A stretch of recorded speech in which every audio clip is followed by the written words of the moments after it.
Hi mga saswang! Welcome back to my YouTube channel! So ayun mga saswang, today is another day and another special video. So ayun mga saswang, today is ayan mga saswang, meron pa tayong guest and actually galing pa siyang Pakistan and super na-overwhelm ako and dahil talagang bumiyahe siya para lang mag-guest dito sa ating vlog and super na-appreciate ko tong taong to dahil dun pa lang sa pag-message niya na gusto niya mag-guest dito sa ating Tony Talks.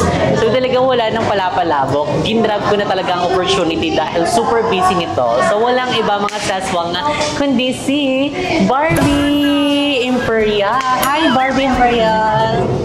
How are you? I'm fine, I'm okay. Oh, kamusta ang biyahe mo?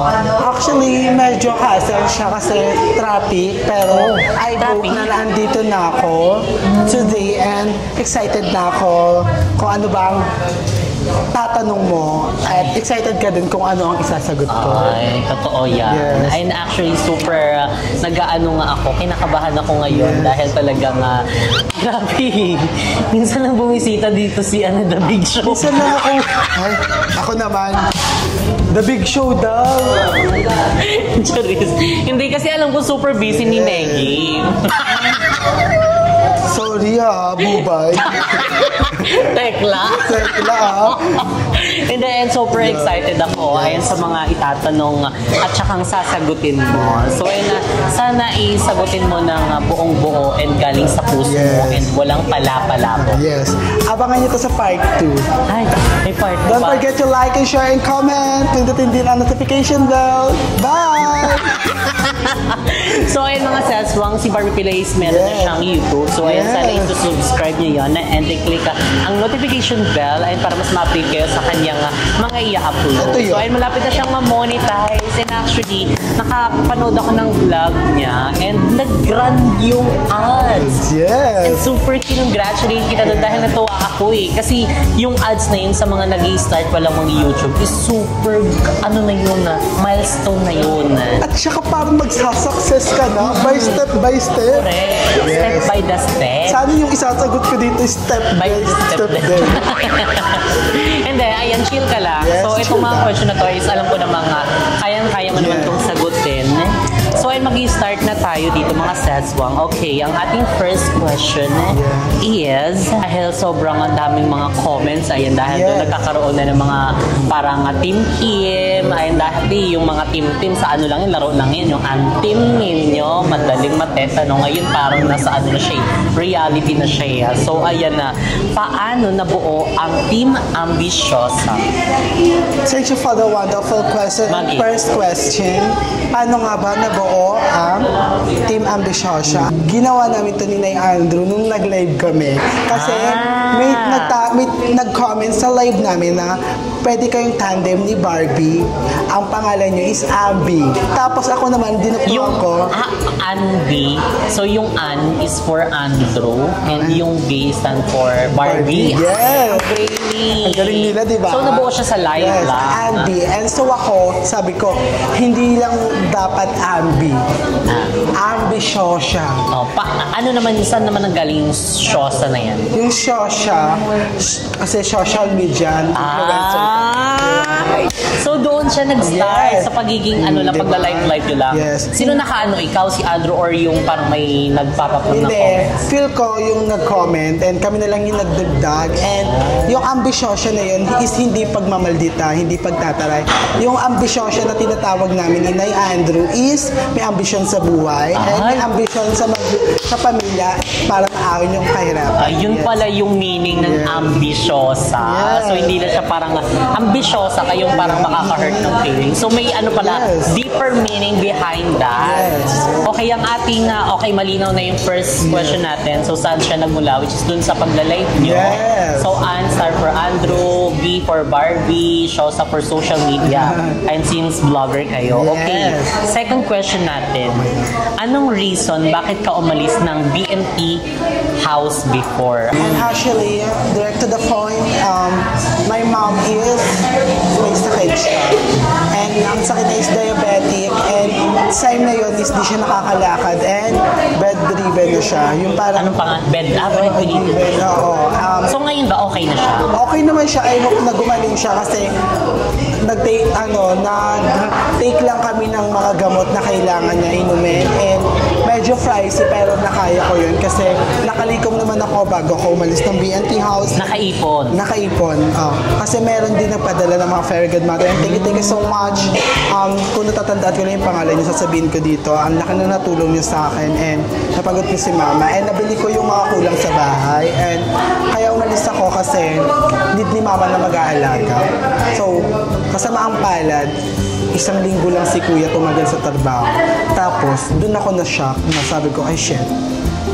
Mali ako na umama. Dapat, kumuha na lang kami ng magbabantay kay mama. And kaya naman namin siyang pasahurin kasi as in lahat kami nagtatrabaho kasi may sakit nga si mama. Need ni mama makainom ng gamot sa tamang oras and mapa-check up. And ayun, yun yung mali ko. Pero sabi ko, hindi pa dito nagwawakas yung journey ko.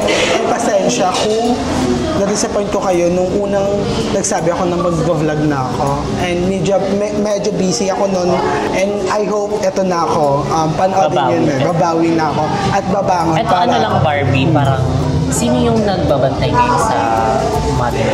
And si Papa. Si Papa. And si Kuya. Si Papa kasi dati siyang tricycle driver and may rayuman na din si Papa pero nakakalakad pa rin siya and siya yung nag-aalaga kay Mama. And so ginive up na yung pagiging tricycle driver? Kasi hindi niya na rin kaya. And si Kuya Romel naman, siya din yung naglilinis ng sugat ni Mama now. And I hope na gumaling si Mama and si Papa mo. Si Papa. And lahat naman, sana wala namang hindi hiniling na tumagal pa ang buhay ng mga magulang. And sana tumagal and maabutan nila ako at maibigay ko yung diploma na pangako ko sa kanila. Yun lang. So, yun po yung reason. Yes. And kung bakit nawala si Barbie before sa BNT house, which is dahil sa family niya, ayan, dahil na wala daw mag-aalaga sa mother niya. And ngayon is medyo okay na siya and may mga nag-aalaga na. And gamot na lang talaga. Paano ka napunta sa Cavite ulit? And dahil, di ba, yung before is nasa Cavite ka, tapos umuwi ka, tapos ngayon is nagbabalik ka na naman. Yung time na yun, gusto ko na talaga dito ulit pumunta. Yung mga andito pa sila na sila na sila na Darla, yan. So ayun, nagulat ako one day, nag-chat si Nay Aye. Tapos sabi niya, baka gora kami bukas. Tapos pag-gising ko, may tumatawag sa bahay. Tapos ang sabi, Barbie, tara na doon tayo sa Cavite. Ako naman, so gusto ko, sumama ako. Hindi ako sumama kasi hindi para umaura-aura. Sumama ako para sa career ko. Sabi ko, eto na yung second time para buhayin ko, second chance para buhayin ko yung vlog ko.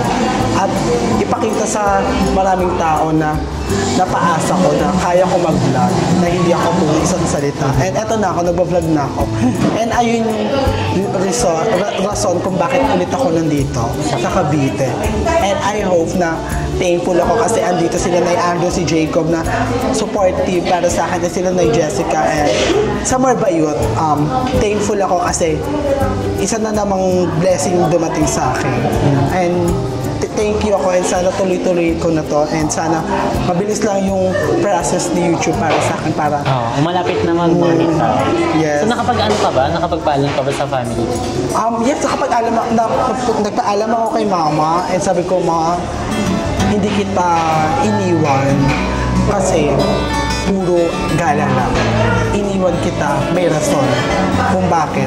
May rason ako na kaya ko mag-vlog, bubuhayin ko ulit yung sarili ko, tatayo ako sa sarili kong paa at ipapakita ko sa kanila na parang kaya ko. And kasi maraming tao naghahanap sa akin. Ang dahil pinasa nila lang kami, nagpa-subscribe lang kami. So, ayoko ng gano'n. Ayoko masira sa tao. Kaya, ito ako. Nag-vlog ako. And, yun, andun sila, nabuhayan sila. And, pinapanood nila yung vlog ko. Maraming salamat. Yes, hello po. Ayan, get well soon po and pagaling po kayo. And, ayan, si Barbie po is talagang nag-grind para is masustentuhan din yung pangangailangan mo po. So, pagaling lang po kayo, kumain lang po kayo ng mga healthy foods. And wag na po kayo magpuyat, okay? Okay, ang ating next question naman is, totoo bang binenta mo yung binigay kong phone? Oh my God. Parang chismis yun eh. Ito na nga yung big issue sa akin. Simula doon, nabash ako sa salamin. Nag-live kasi kami, nagbibiruan kami, nila Jacob na, asan yung salamin mo, Barbie? Ba't hindi mo suot? And ang chika-chika nila na ay binenta nila.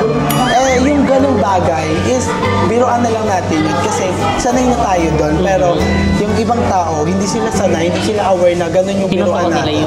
Tinotoo. And yung salamin sa bahay. And makikita nyo yan kapag...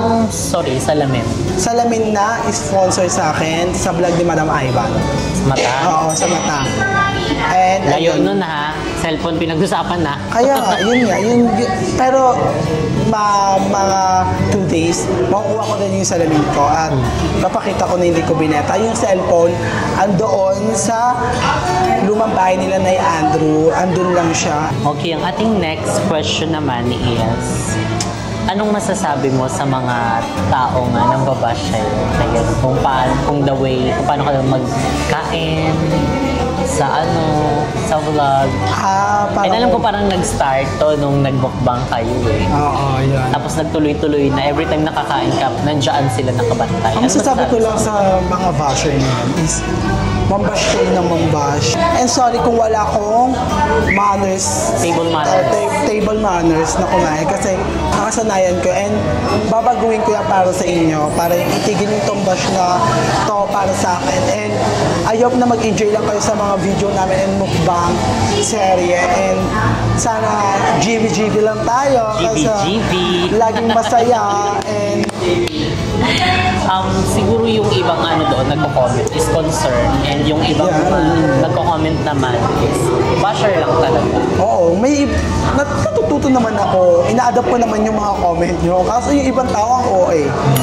Masyadong patay gutom. Ay, ganyan. Yung mga work nila hindi na Ako yung mababayo ko naman sa mga basher. Ay, wag mo na silang patay. Yes, no. Ayan, at the more na binabash ka, isa lang ibig sabihin yan. Sikat ka. Dahil may basher ka. Kaya mo lang sila kasi lahat ng basher mo, tandaan mo, nakabantay yan lagi sa'yo. So every time na mag-upload ka andyan, anong ginagawa nila? Nanonood, nagko-comment. Nanonood kayo. Diba nag-e-effort kayo. Nag-e-effort sila. Okay, eto naman ang ating next question. May tampo ka ba sa ibang mga bayo na nakakasama mo? Ito na. Ayan na, pinagpakawisan ka na. And honest lang, yes. Oh. Why? Kasi ako yung tao na kapag nagtampo and meron akong hindi magandang nakita sa inyo.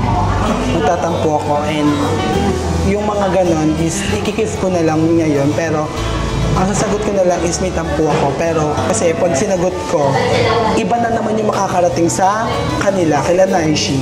And kaya i-stop ko na lang itong bibig ko, ikikip ko na lang. Pero aware ba sila na may tampo ka sa kanila? Yes, so alam naman nila yun kasi napapansin na nila yun. And kung hindi pa kayo aware, maging aware na rin kayo kasi hindi ako mawawala sa poder niyo kung wala akong tampo sa inyo. Kaya, sinabi ko yan sa kanila, sa isang member ng DNT. Na hindi magugulat ka, wala na ako isang araw sa poder niyo. And may tampo ako yun. Pero yung tampo na yun, hindi galit na galit. And I hope na maging okay kaming lahat and huwag na kayong mag-comment about sa issue kasi wala namang issue. Kayo lang ang nagbibigay ng issue. Stop niyo yung comment na yan and malay niyo isang araw magsama-sama ulit itong mga bayot na to na dati niyong hinahangaan. Ayun lang. Kapag sumahod ka ba sa YouTube, iiwan mo na ba lahat ng mga taong tumulong sa iyo? Ay, hindi. No. Ay, hindi ko siya. Actually, kung makakasahod ako dito, iiwan ko ba ang mga tumulong sa akin? Hindi ko mapapangako, pero dapat masanay ka na hindi lagi silang nasa tabi mo. Kailangan mo mag-isa at kailangan mo tumayo sa sarili mong paa para mag-grow ka. At matutunan mo na mag-isa lang at hindi sila kasama. Kasi kung lagi mo silang kasama, lagi ka lang aasa sa kanila. Dapat kahit kaunti, meron kang matutunan. And syempre, bago ako aalis sa kanila, magpapaalam ako na kailangan ko naman ako ang mag-asikaso nito kasi naturuan nyo na ako. Tapos na yung part nila. Tapos na yung part So, part mo naman para part ko na to para ilaban ko na to. Ako naman yung gagawa ng source of income ko and dapat hindi ko na to iasa sa ibang tao. Dapat marunong ka matuto. Kasi kung hindi ka lang matututo, lagi ka lang nakaasa sa kanila, walang mangyayari sa'yo. Aasa ka pa rin sa kanila. Yun ang So, yung iwan is hindi siya yung parang iniwan ko kayo. Parang iniwan ko lang kayo bigla. Kumbaga gusto mo yung i-hour sila na magpapalit ka ng maayos. Yes. Kumbaga parang time naman para ikaw naman yung maka-explore. Ako naman yung Isang bagay maka-experience. na kung paano mo siya matututunan. Yes. Correct, oo. Tama din naman yan na may ganyang thinking ka na parang kailangan mo din na sarili mo mismo yung bastos ang tinulungan ka tapos iiwanan mo lang ng basta-basta. No, bad yun. Ang tamang process ng pag-alis mo is magpaalam ka ng maayos and ipaliwanag mo sa kanila kung bakit ka aalis. Diba? Ayun. So, ayun lang mga sesbang, doon na nga nag-end ang ating question kay Barbie. So, ayun, pwede ka nang makahinga ng maayos at punasan ng iyong pawis. Talaga namang tumagak. Intense. Kung may Tony Talks, may Jessica Talks. Ay, so, ayan mga sesbang, ayan, ang ano ko lang din sa'yo, Barbie. Sa lahat ng mga nag-aano sa'yo, nagda-doubt sa'yo, ayun, kung meron man, is huwag mo silang papansinin. Gawin mo na lang silang inspirasyon para sipagan pa, para galingan pa sa mga susunod na plans mo. And then, yung mga plans mo, hindi mo kailangan sabihin sa maraming tao para lang masabing mayroon kang plan. Pwedeng may mga plans ka na ikaw lang mismo, sabihin mo sa sarili mo para, alam mo yun, wala ka rin ma-disappoint, hindi yung parang, meron, yun din yung ginagamit nila sa'yo na parang, ay Diyos ko, puro naman yung ganyan, puro pagpaplan naman yan. Actually, nasasabi ko lang to, pero meron na ako nasa utak ko na kailangan kong i-keep at kailangan kong hindi puro sasabihin lang dito sa harap ng camera, kundi kapag nagkita tayo, gusto ko nag-grow na ako. Na hindi ako nagsasalita ng hindi tapos. Lahat to may rason kung bakit ko yung ibang mga pangarap ko sa buhay ko is matupad ko. Kumbaga parang kung ano yung nasa puso mo, sundin mo, and basta wala kang natatapakan o naagrabyadong tao. And ayun lang, more on pagpapakumbaba, more on pag-iintindi para hindi na, alam mo, magkagulo pa. So, at saka wala namang mangyayari kung magpapataasan kami ng fry. And magpapakumbaba na lang ako and mananatili akong buhay dito sa lupang ginagalawan ko. And aangat sa sarili kong iaangat ko ang pamilya ko sa kahirapan. And sana Lord, ibigay mo to sa akin. Alam ko ito binibigay mo is pagsubok lang to. And bandang huli, ipapanalo mo din ako. So, ayun lang. Ayun, baka meron kang gustong i-promote. And please watch our YouTube channel. And ito yan. Ako na ganito ha. Sana supportahan niyo ako. And sana mag-enjoy kayo sa vlog na ito. And don't forget to like and share and comment sa aking YouTube channel. And kay Nay Jessica din. Thank you, Nay Jessica. Yes, thank you so much, Barbie, for pasabog itong mga question mo. Parang pinutok ako medyo light lang.